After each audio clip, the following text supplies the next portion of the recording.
Shalom saudara, kita masuk Abam.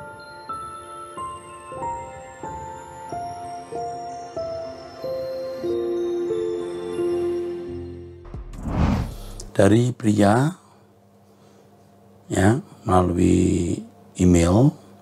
Saya dulu tidak suka mendengarkan khotbah Pak Eras. Tapi setelah saya belajar hidup kudus, saya jadi suka khotbah Pak Eras. Pertanyaan saya, bagaimana saya melawan dosa zina? Karena saya sering berzina. Saya sering jatuh dalam dosa perzinahan. Dan bagaimana saya mengendalikan hati, adanya pikiran saya, agar saya mengisi pikiran Kristus di hati dan pikiran saya. Saya tidak tahu dosa zina kamu itu sampai di mana. Apakah nonton film porno, masturbasi, melakukan hubungan seks dengan pacar atau dengan PSK, gitu. Saya tidak tahu. Tetapi apapun, kalau kamu sudah sadar ini dosa zina, kamu harus keluar, nak. Keluar dengan segera, karena kalau itu terus kamu nikmati, nanti kamu tidak bisa keluar. Mengerikan, dosa zina itu mengerikan. Kalau sudah menjadi kebiasaan, kita sampai tidak bisa keluar. Betul. Dari pengalaman yang saya lihat dalam kehidupan banyak orang yang saya konseling, saya menemukan hal tersebut. Saya sendiri juga laki-laki dan mengerti bagaimana saya mengalami pergumulan ini. Tetapi kita harus punya satu tekad bahwa kita mau meninggalkannya. Karena itu melukai hati Allah. Yang kedua, kita harus tidak nonton film-film porno dan atau bergaul dengan orang-orang yang bisa mengotori roh kita. 3, kita harus belajar kebenaran firman Tuhan. Itu tidak bisa tidak melalui Truth ID. Ya. Keempat, memiliki perjumpaan dengan Allah lewat doa. Tiap pagi doa bersama kami. Ya, 5, bergaullah dengan orang-orang yang takut akan Tuhan supaya kita ditulari, diimpartasi. Ya. Ini pergumulan yang tidak mudah. Bergumul terus, saudara pasti suatu hari akan menang. Ya, harus bergumul dulu. Suatu hari Anda akan menang. Selamat berjuang. Dari wanita usia 27 tahun. Salam Pak Eras, saya ingin cerita tentang mama saya yang saat ini sedang jalin hubungan dengan suami orang. Om, ini saya kenal karena satu gereja di kampung. Oh, om ini yang sama mamanya gitu. Saya kenal karena satu gereja di kampung dan istrinya teman mama dulu saat sekolah. Saya tinggal di kota dengan mama saya dan jarang pulang kampung. Tapi jaraknya hanya 1 jam saja. Saya tahu karena lihat dari gelagat mereka dan mereka sering pergi berdua walaupun untuk beli keperluan jualan mama saya. Dan banyak lagi yang saya dapat nilai kalau memang mereka sedang ada hubungan. Pernah saya chat om itu untuk tidak datang lagi ke rumah. Tapi mama saya malah marah. Saya bahkan tidak ajak bicara saya jadinya. Saya tidak pulang rumah 2 hari karena kecewa dengan sikap mama saya. Belum lama ini kakak saya yang sudah menikah ke rumah saya saat jam kerja siang hari untuk ambil barang. Dan di akhiran ada mobil om itu depan rumah. Tapi pintu tertutup tapi tidak dikunci. Tapi yang keluar kamar hanya mama saya. Kakak saya curiga, sepertinya om itu di kamar mama. Sekarang saya hanya diam dan doakan mama saya supaya bisa lepas. Kalau ketemu om itu saya tidak senyum, masih menunjukkan kalau saya tidak suka. Om ini juga pernah antar pulang saya, tapi tahun lalu saya belum tahu tentang hubungan mereka. Dia suruh saya belajar bawa mobil, tapi tiba-tiba tangannya langsung ke dadaku dengan alasan mau tahu jantungku berdebar karena takut. Di situ saya syok dan ingin cepat keluar mobil. Saya cerita ke mama saya, tapi mama saya bilang tidak ada niat ke situ. Dia hanya memang orangnya suka kelewatan begitu. Pak Eras, apa saya diam saja terus atau adakah sesuatu yang perlu saya lakukan?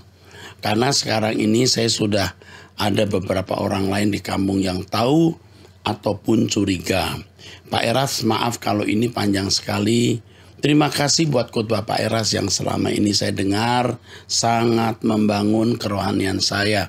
Tuhan Yesus memberkati. Yang pertama, dari gelagat pria ini, dia termasuk dalam tanda kutip kemungkinan besar buaya. Ini pria buaya. Tidak mungkin dia mau pegang dada kamu secara tidak sengaja atau hanya karena dalam tanda kutip kelewatan itu bisa ditoleransi. Ini bahaya. Pria ini bisa makan siapa saja yang bisa dimakan. Dan mamamu yang mungkin kesepian. Saya tidak tahu papa kamu masih hidup atau tidak ini ya. Kayaknya tidak ada lagi ya. Entah cerai entah sudah meninggal. Mamamu akan tertipu. Pasti tertipu jelas. Nah, yang kamu lakukan sekarang, tunjukkan sikap kamu yang tidak setuju. Tapi jangan bicara. Ada saat kamu bicara nanti. Sekarang belum.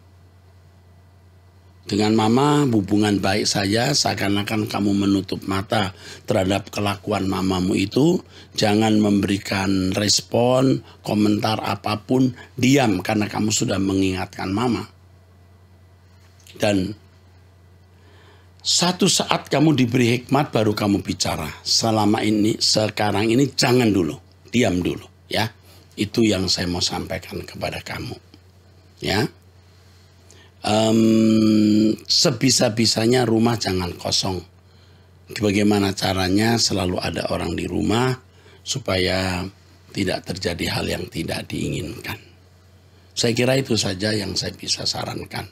Jangan bicara, diam, tapi tunjukkan ketidaksetujuanmu terhadap hubungan mereka. Seorang pria 20 tahun single di Jakarta. Shalom Pak, izin bertanya, kalau misalkan berzina berkali-kali dengan pacar, yang terutama selain minta ampun ke Tuhan, apakah juga harus dibereskan di pendeta atau hamba Tuhan yang dipercaya bersama pasangan? Mohon dijawab ya Pak, terima kasih, Tuhan memberkati. Kamu harus dilayani pribadi. Ini umurnya masih ini ya, muda banget ya, belum kerja kali ya. Iya, baru kuliah. Baru kuliah. Kamu harus berhenti. Kalau kamu tidak berhenti nanti kamu akan menjadi edik. Jadi setiap kali pacaran, ketemu perempuan, asal bisa melakukan hubungan seks, kamu hubungan seks. Jadi penyakit. Nah, ini coba kau perhatikan. Niat hubungan seks itu seperti orang nafsu makan. Kamu tahan, bisa lewati, bagus. Tidak kamu lewati, terjadi ada banyak resiko yang harus dipikul. Makan sama. Ya, waduh enak banget nih. Kalau bisa lewat aja bagus. Sering kita nggak lewat. Karena makan itu konsekuensi sosialnya rendah. Tapi kalau hubungan seks, konsekuensi sosialnya tinggi. Belum konsekuensi kesehatan, misalnya ya, kalau perempuan sembarangan. Maka orang masih bisa ditolerir makan sembarangan. Tapi sebenarnya juga bahaya. Lewati saja panjang umur. Sama dengan seks. Lewati saja sedikit.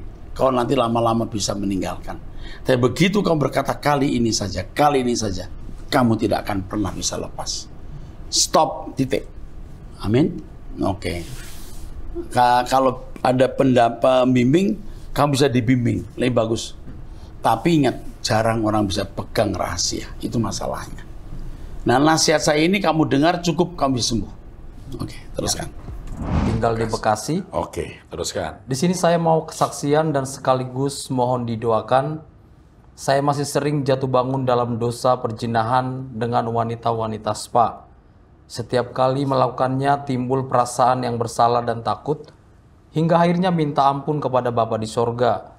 Terakhir saya melakukannya lagi kemarin sore, kemudian timbul lagi perasaan bersalah dan takut.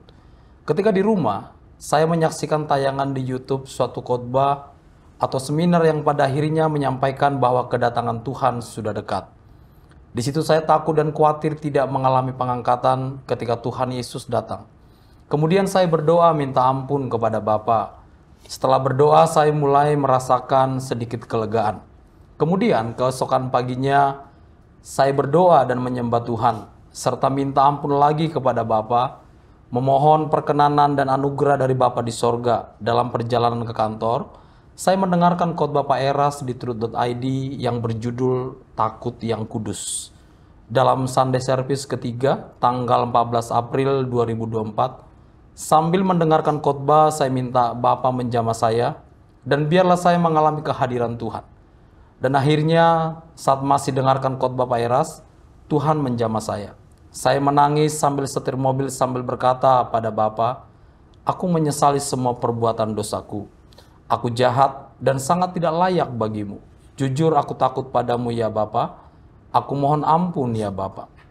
Dan saya merasa sepertinya Bapa menjawab dan meneguhkan saya ketika Pak Eras mengajak nyanyi lagi, "Di matamu aku istimewa." Di matamu aku istimewa, karena bagiku kau segalanya. Hidupku hanya untuk kesukaanmu. Oke, terus. Saat itu juga saya menangis lagi karena saya merasa Bapa bicara kepada saya melalui lagu itu dan saya masih berharga serta istimewa di matanya. Bahkan ketika sambil sarapan pagi saya dengarkan lagi lagu tersebut. Akhirnya saya menangis lagi bercucuran air mata. Padahal saya sarapan di tempat umum. Ada beberapa orang di sekitar saya waktu itu. Saya sungguh merasakan jamahan Tuhan melalui lagu tersebut. Tolong doakan saya supaya saya terus diberikan kuasa ilahi untuk bisa hidup dalam kesucian seperti dikatakan dalam 2 Petrus pasal 1 ayat 3. Karena kuasa ilahinya telah menganugerahkan kepada kita segala sesuatu yang berguna untuk hidup yang saleh oleh pengenalan kita akan Dia, yang telah memanggil kita oleh kuasanya yang mulia dan ajaib. Pertanyaan saya dengan kondisi background saya yang sering jatuh bangun. Kemudian pada saatnya saya bertobat dan berhenti dari berbuat dosa. Apakah Tuhan masih berkenan supaya saya mengalami pengangkatan ketika Tuhan datang kembali? Demikian kesaksian dan pertanyaan dari saya, mohon maaf jika terlalu panjang. Tuhan Yesus memberkati Pak Eras dan tim. Ketika Bapak, ketika Anda sadar itu salah dan bertobat, itu sebenarnya 50% Anda sembuh. Tetapi yang 50% ini adalah langkah ke depan, jangan lakukan lagi. Begitu Anda melakukan, itu seperti candu atau edik yang akan membelenggu dan membuat ikatan lebih kuat. Nah, orang seringkali tidak tahu. Dia pikir setelah berbuat dosa, saya mengaku dosa, nanti suatu hari saya akan berhenti berbuat dosa. Oh enggak. Dia makin mengulang, akan makin ikatan kuat. Sampai dia tidak bisa kelepas. Atau dia akan dipukul Tuhan. Sakit, dan lain sebagainya. Ini dengan perempuan spa. Langkah berikut Anda akan bertemu wanita yang Anda akan simpan jadi istri simpanan. Sampai punya anak. Dan akhirnya jadi masalah besar dalam rumah tangga Anda. Pegang ucapan saya, Anda tidak berhenti jadi kecanduan. 2, Anda akan ketemu wanita lain yang akan menjadi istri simpanan. Itu masalah. Saya punya anak. Habis sudah. Apalagi wanita nuntut untuk Anda bertanggung jawab. Wah. Apalagi kalau agama lain, waduh. Anda bisa kehilangan keluarga. Jadi hari ini Anda harus bertobat. Dan langkah yang paling bagus untuk mengkondisi Anda berbuat yang kudus adalah berani berjanji. Aku mau hidup suci Tuhan. Aku tidak mau berbuat dosa lagi. Berani berjanji. Lalu isi hidupmu dengan doa. Pagi kau doa bersama saya, tiap hari ada 30 menit doa pribadi. Jangan nonton film-film yang membangkitkan gairah seks atau libido. Datang kebaktian, kalau Anda tinggal di Bekasi, Anda bisa ke Rehoboth. Di hari Jumat, Anda datang doa. Hari Selasa ada suara kebenaran. Anda isi waktu Anda mencari Tuhan sebanyak-banyaknya. Oke? Dan ingat, kesenangan sesaat menghancurkan. Seperti orang lapar, makan atau minum. puas sebentar. Dampaknya luar biasa. Baik. Del. Putus. Jangan dikit-dikit nyambung lagi. Del. Tuhan memberkati dan Tuhan akan memimpin Anda. Anda tidak akan terhilang. Kalau ngikutin terus Truth ID, tidak akan terhilang. Tuhan mengampuni, Tuhan melupakan.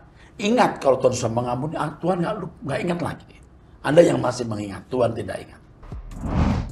Datang dari seorang perempuan, tidak disebutkan usia dan domisilinya. Shalom Pak Eras, saya mau bertanya. Saya punya tante, tapi suaminya berzina dengan sepupu tante saya. Padahal, tante dan suaminya taat dan setia sama Tuhan.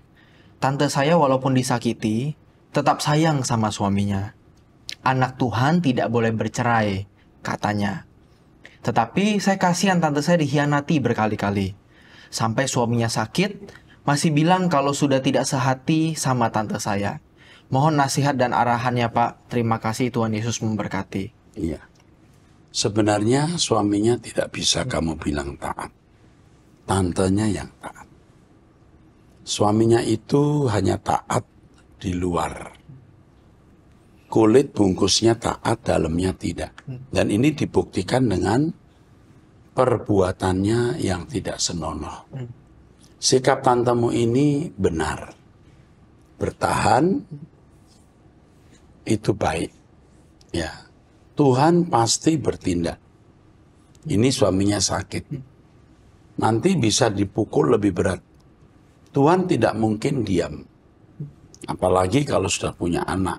Hindari perceraian. Jadi sampaikan kepada tante untuk hidup suci. Karena kesucian kita dapat selesaikan semua masalah. Sebab dengan kesucian seseorang menjadi sahabat Tuhan, kekasih Tuhan, anak kesukaan Tuhan, dan Tuhan pasti melindungi. Ya, anak Tuhan di sini maksudnya anak Allah ya. Jadi sampaikan kepada tantemu, ikut doa pagi jam 5 dengan Om Eras, ikuti truth.id, Tuhan akan menyelesaikan masalah ini. Selanjutnya wanita usia 36 tahun, jemaat gereja Protestan. Shalom Pak Eras bersama tim. Saya sangat diberkati dengan Abam. Banyak yang bertanya dan Pak Eras memberikan solusi. Pak Pendeta, saya ingin bertanya. Namun sebelum saya bertanya, saya ingin cerita sedikit. Tahun 2015, saya pernah pacaran dengan seorang laki-laki. Kami berhubungan jarak jauh waktu itu. Namun kami sudah pernah bertemu di salah satu rumah teman dan dari situlah kami mulai jalin hubungan jarak jauh karena terpisah oleh pekerjaan. 2016 dia menikah dan 2017 saya juga menikah. Waktu itu kami putus secara baik-baik. Tahun 2023 kemarin, tiba-tiba kami berjumpa dan akhirnya kami saling bertukar nomor handphone. Suatu hari si laki-laki itu ajak saya keluar sebentar untuk makan siang dan saya pun mau diajak keluar karena di pikiran saya keluar hanya untuk makan saja. Namun apa yang terjadi? Saya dibawa ke hotel dan terjadilah hubungan layaknya suami istri di hotel tersebut. Saya hanya bisa menangis waktu itu. Ya, di sini sebenarnya doa Bapak kami harus diimplementasikan.